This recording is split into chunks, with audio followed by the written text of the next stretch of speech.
The other aspect of racism in education is a pretty major one, and that has to do with whitewashing.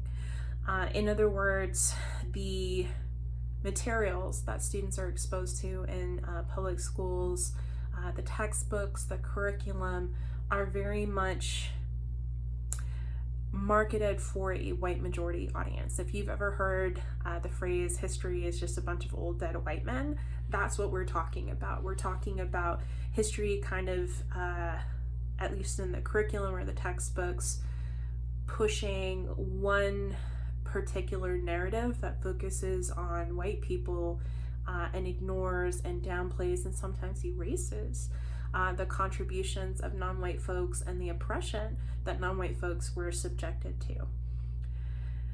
Now, how do we change this? One thing that we can do to change the whitewashing in curriculum is to provide better education and support networks for teachers in how to be more sensitive to issues of race in curriculum, and especially in our social studies and histories classrooms.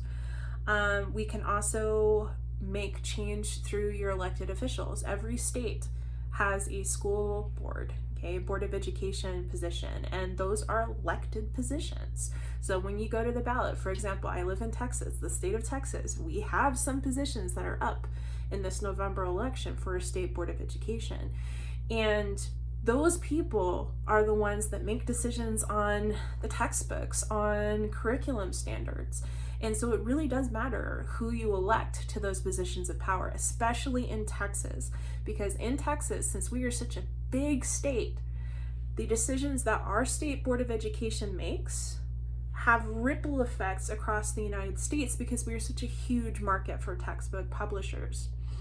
So if you want to make changes in the educational system, focus on who you are electing to engage in that responsibility of determining their curriculum at your state level. Focus also too on local school boards.